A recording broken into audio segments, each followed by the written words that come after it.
Okay, good morning, and thanks for meeting with us for this interview about your APAN artist residency. Do you want to talk a bit about yourself and your practice to get things started? Well, at this, yeah, the residency for me came at a really good time. I know with as with most people, there were like so many challenges in this last couple of years.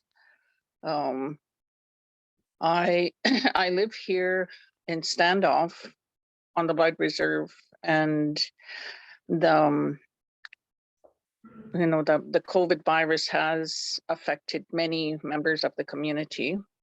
And so that was sort of an overall, and um, not to go into detail, but even more immediate for family, there was a lot of uh,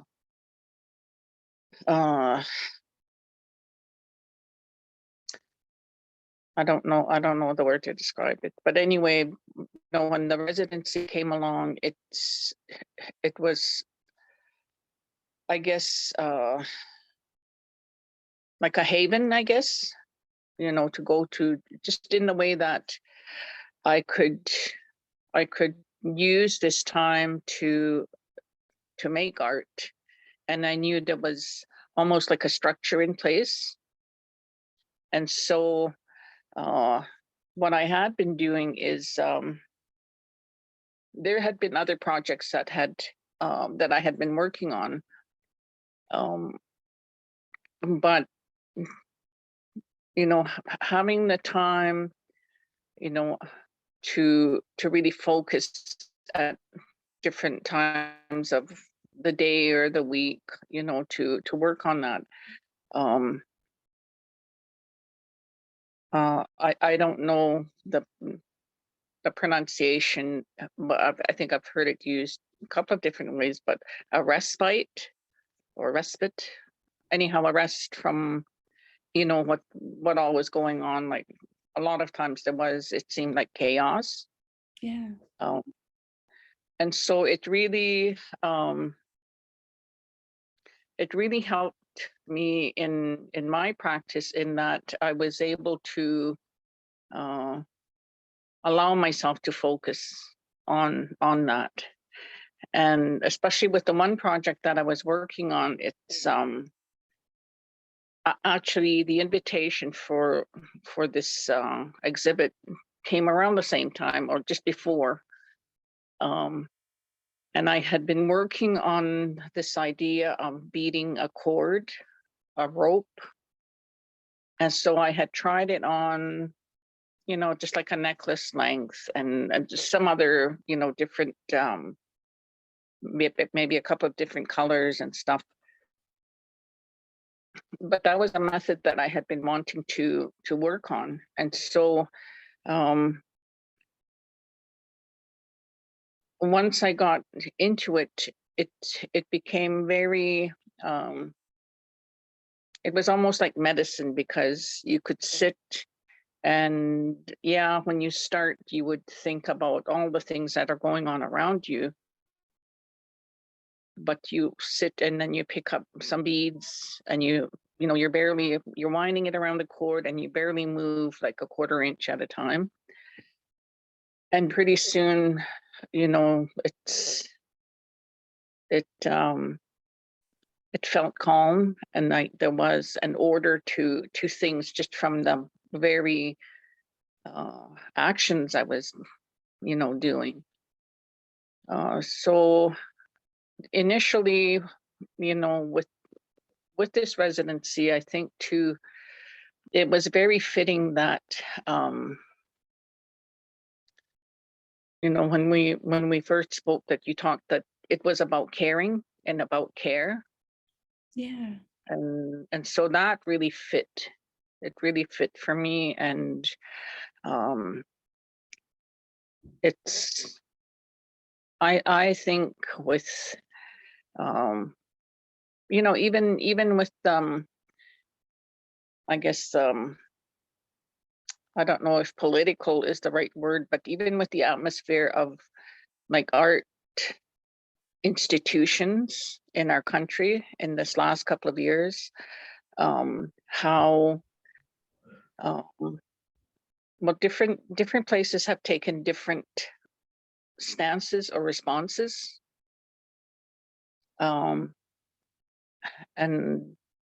not that I was privy to a lot of, you know, behind the scenes things, but just what I would read or hear sometimes, it seemed like some of those responses were reactions or almost tinging on denial that there was something that needed to change.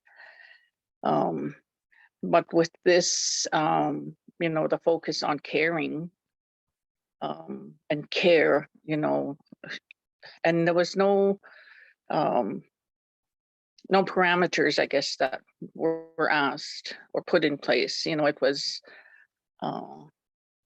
what I guess what I thought of care, of care that's in place and care that isn't. And so with this project that I was working on, those were some of the things too that were coming to mind. And I think it was is a very humane approach to setting up conversation with artists, to, you know, people have been spending so much time by themselves or with just a small group of people, so that naturally, you know, there are these thoughts that are coming to mind. So people, I think, have had this time to think about, you know, what's going on, not just, you know, in their families, in their community, but as an artist, you know, in the art world. So that was one of the facets that, you know, that I saw that was quite distinctive about this residency. And I saw it as favorable, really favorable. Oh, I'm glad. That was sort of the intent, was to create something that could foster the artists in their own way, that could, you know, accommodate to a different approach. And especially in this climate where, you know, everyone's isolated and you're there's this idea of self-care and the responsibilities on us, but and you can't seek out that like care from others as easily. So I'm really glad to hear that it provided that to you, that kind of ability to like focus on something, but then also like reflect. And did you find that your kind of approach when you started the residency changed, or you had to adapt as it was going through forward? Well, I think, you know, that saying about old dog and new tricks, that's kind of in place now, because I have been, you know, my practice has been in place for 30 some years. So I know what I do, and I know how, you know, when this idea is presented to me, I know how to realize it. And it's not always the same process, but it is that process that I go to. One thing though that I would have to say is that when I was working on it, one of the things that I did change, and something that I had been wanting to do, is, you know, I have all these journals and sketchbooks, and, you know, some of them will have maybe 5 pages of something in them, some a little bit more, some usually less.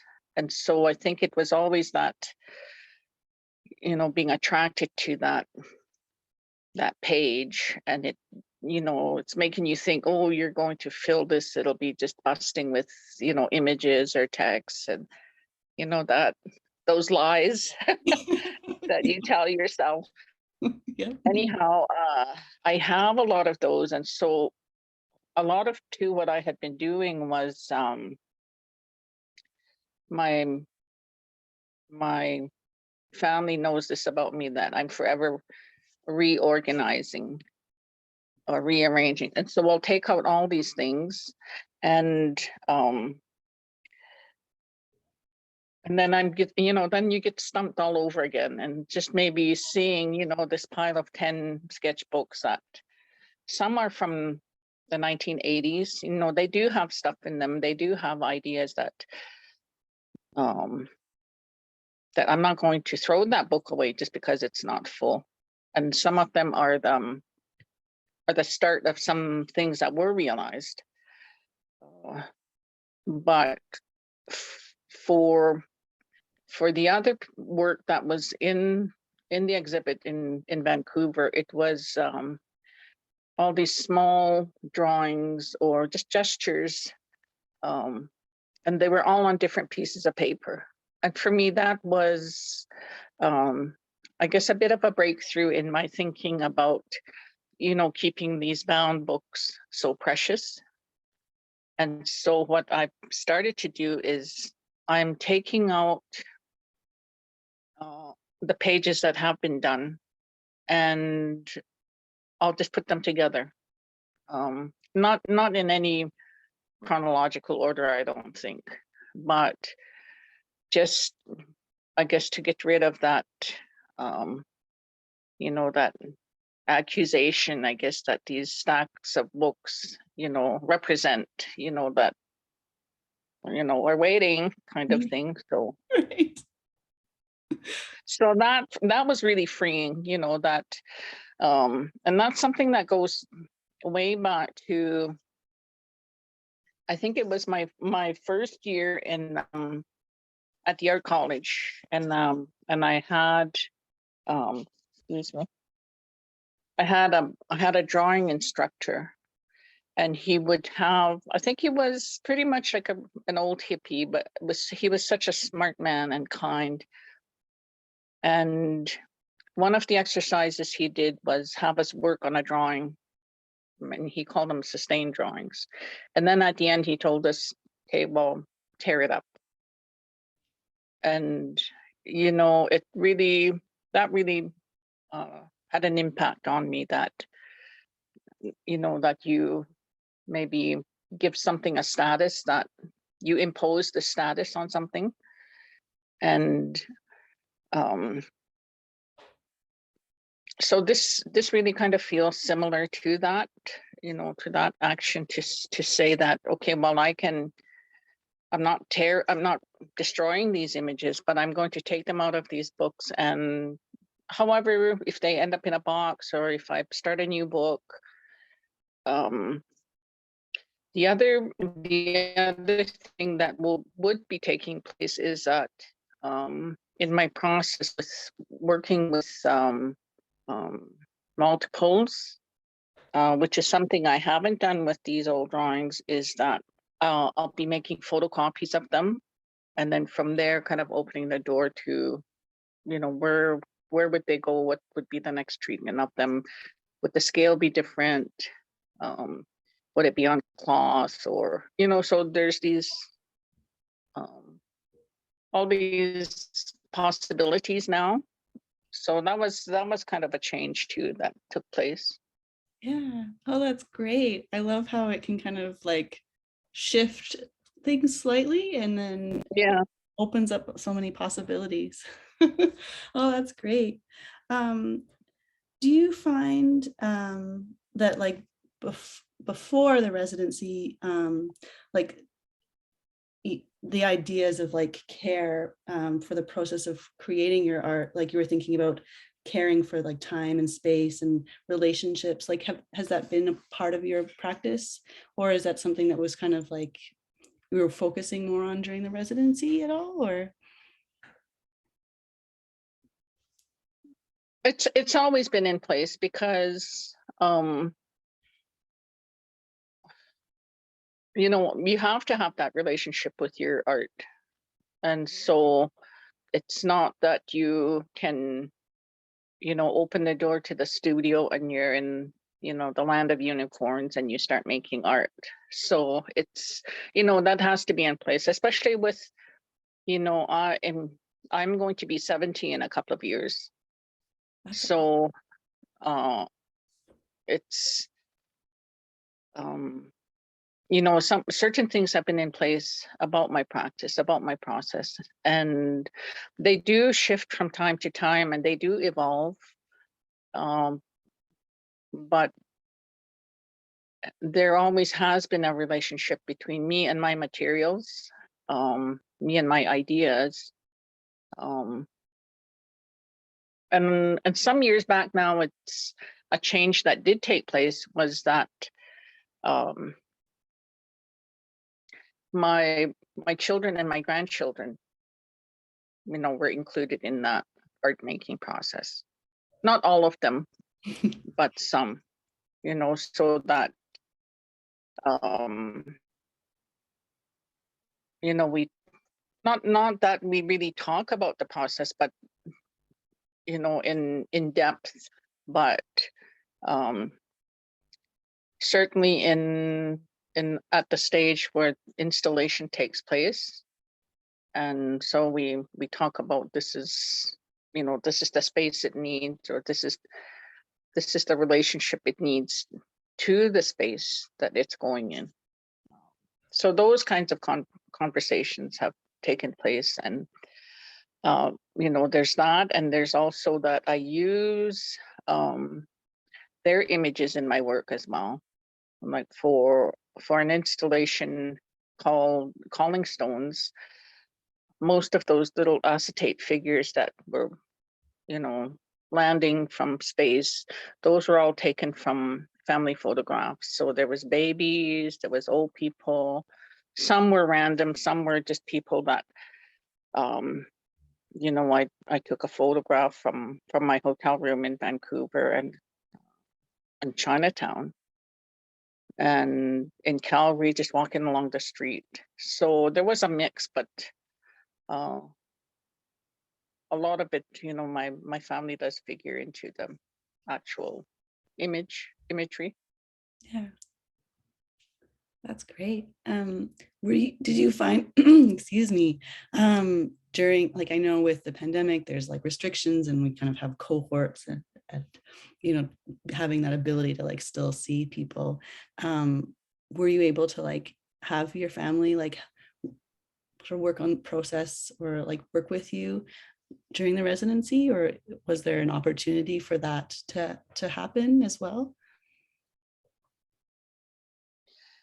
And with this project, it wasn't because it was, you know, it was a solitary project, but it's, you know, they knew of it because they would come by and they would sit and, you know, maybe we'd watch a movie and I would be beading, or it's like they knew of what was going on. Maybe even if they only witnessed, okay, while you're working with these red beads and this cord is growing longer and longer.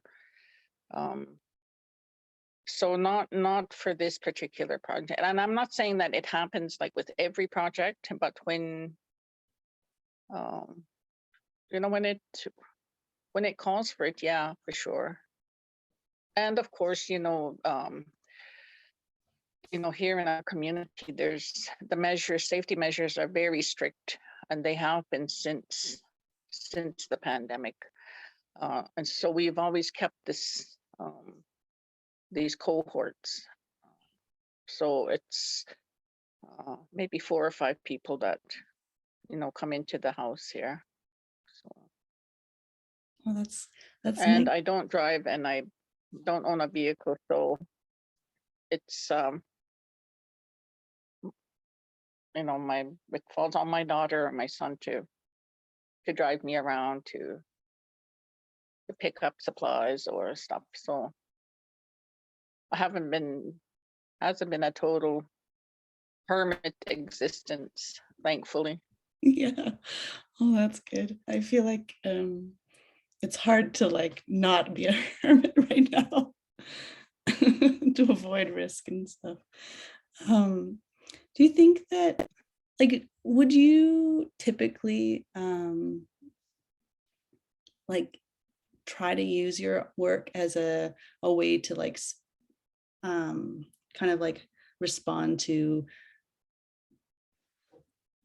I don't know, political is the right word, but like things that are happening, or like in the, like, you were talking about the art institutions and how things have been really tumultuous, and like politically with the COVID, and politically with just like a lot of stuff happening with truth and reconciliation. Like, do you find that you're able to use your work to like speak to those things, or is it more of like an internal processing and reflection that is how you're like, you do, like, do you use your practice for outwardly, or is it more inwardly for you? It's inward. It's not. I've never really wanted to be the messenger.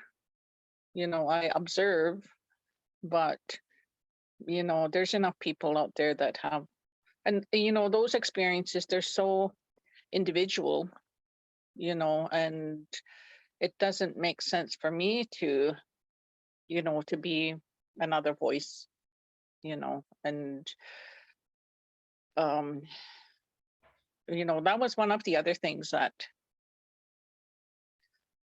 took place during this residency, was that that the government made a day of remembrance, for the residential school. And you know on one hand, yeah, it's good that it's official now, that you know you remember that, and or not even remember that, you're made aware of it. But there are still so many people where you don't need that day. Every day, you're living that. So it's there's certain things that um you know for certain people, they don't need to be said, because they're going through that experience. And um i I didn't want to say anything to that. No, no, and I And think, there's been no there's been times in my career that I have addressed the imagery of Catholicism, stuff like that. But um and I mean, it's still in me. But um and I'm not saying that it's over, that I don't have that any words toward a conversation like that. But I choose not to. I choose, like, my work now is about um language and land, and of course that it is imbued with that experience, with that history. So I don't uh it's not up to me to pick it apart and say, this is going to be more important, this is going to be about the residential school, this is going to be about water, or whatever comes to me. That's what I'll I'll try my best to um I guess to execute that idea. And so many times it's not about a word, it's not about a message, it's not about stuff like that. That's too overt. yeah. One, like, thinking about your work, there's, there's a lot of process, and there's also it's like abstracted, so people can kind of infer their own like relationships to what your, like, your work and like the space that it takes. And so I think that perhaps other artists would also have like, would be able to take this like this type of opportunity a lot. It would be a better opportunity for them as well. Like, and I think that so that's how things are going, and that we're realizing that like to care for an artist, we need to like give them just like time, no expectations, no like restrictions, just like time to like kind of process what they're going through at that time. And anyway, I think that it's really nice to hear like that this is a valuable experience, so that we can like say like this is something that we need to do again, and seek out artists that maybe like don't have like an idea what they want to do, but like they could use that time. So I think it's great to hear that this is something that was valuable, and like how it can, because that's probably what you're doing all anyway in your practice, Yeah. but to be able to afford that, like that extra bit of space, so there isn't like a pressure, like the pressure of having a chapbook or a scrapbook that like doesn't have has empty pages, and those expectations can kind of limit us. So I'm really glad to hear that it's something that was helpful and Oh yeah. forward your Um, practice.